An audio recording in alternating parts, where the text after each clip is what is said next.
Hi guys, I'm Mac71.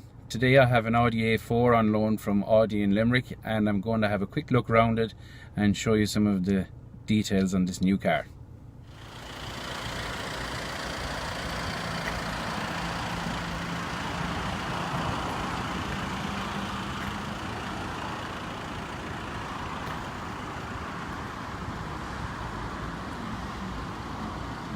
Quick look at the back of it. There's nothing much changed here on the tail light of it. The back of the car looks pretty much the same as the old Audi A4. The alloys are of the new type with this painted part and diamond cut part.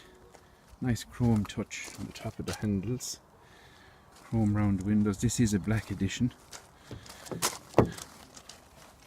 The car has just locked itself on me.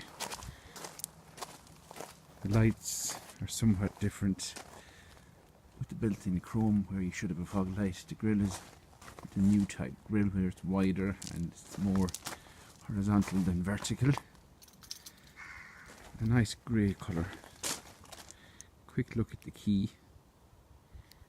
The key has changed slightly, but not a lot. So let's take a quick step on the inside of the car.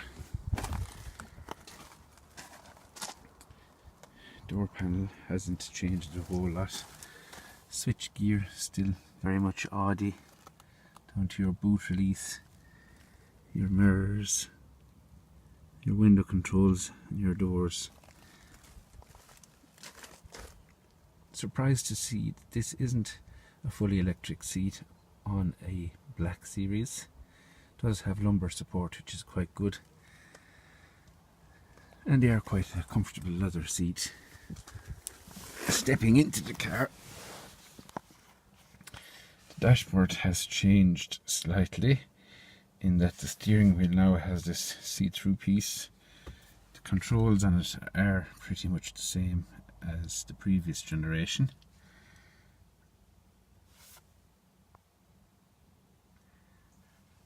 Starting it up, we have to clutch, brake and press our start button, which is down here in the front. Radio controls are down here, and we have a very small screen, as you can see here by my hand. It's not much bigger than my hand. I would say the size of an iPhone 7s. It has most of the same menus for your car, radio, media, telephone, etc. Sound. We do have heated seats, which are here.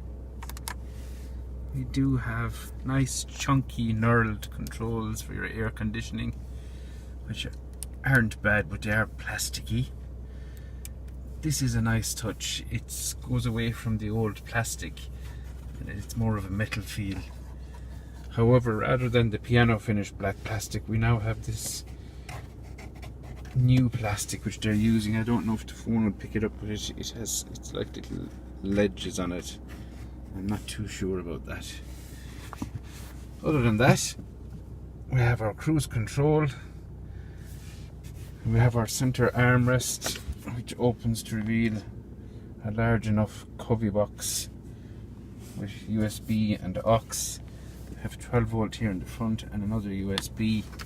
We have a sizable glove compartment with your SIM, SD1, SD2 cards if you want to put them in there.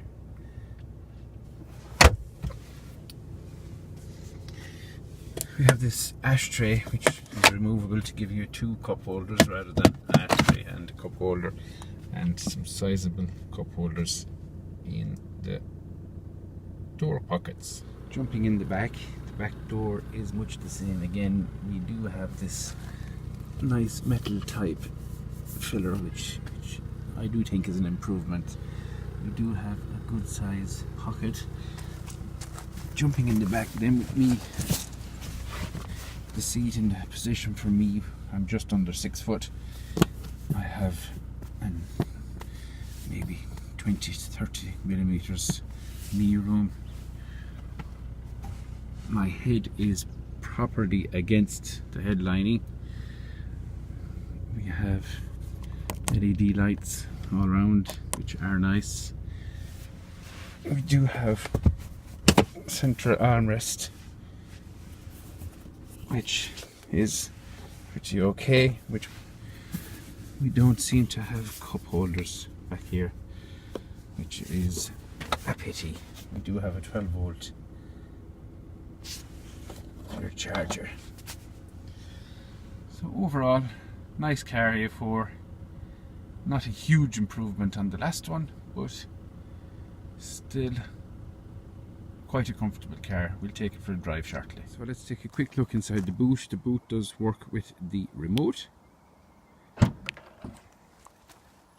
As you can see, it is a pretty standard Audi boot with some tethering points at the sides.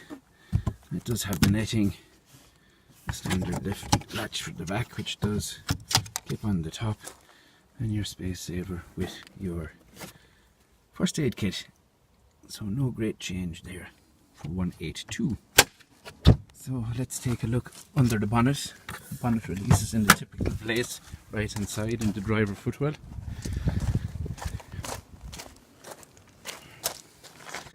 Latch in here somewhere.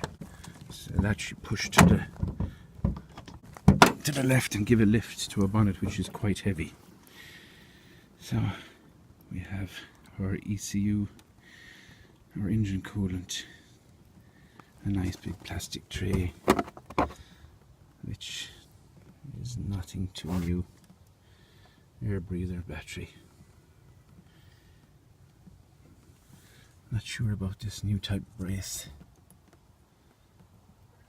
Might have been better black.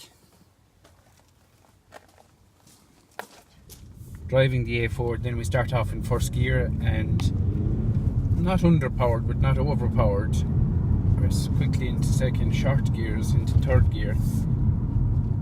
We're up to 45 kilometers an hour in third gear, no issues. It's quite comfortable. The suspension, I would say, is quite hard.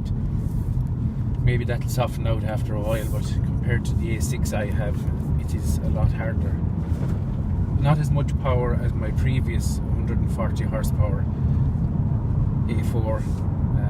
Plenty of view, good mirror, good side mirrors, and all round pretty good tight car.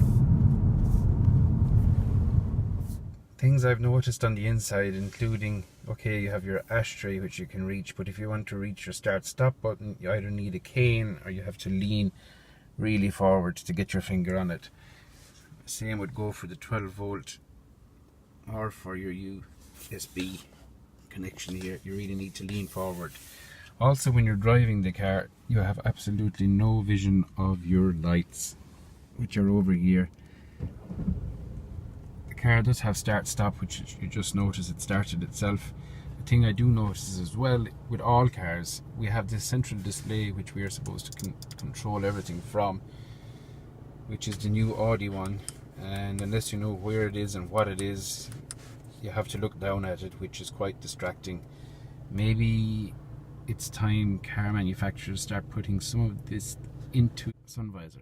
One other thing I did notice is that your central armrest, like most Audis, is adjustable up and down, but it does also slide, which is quite useful. I hope you enjoyed. That was a quick look at today's Audi A4. Subscribe if you want to see some more car reviews in the future. I'm Max71. Thanks for watching.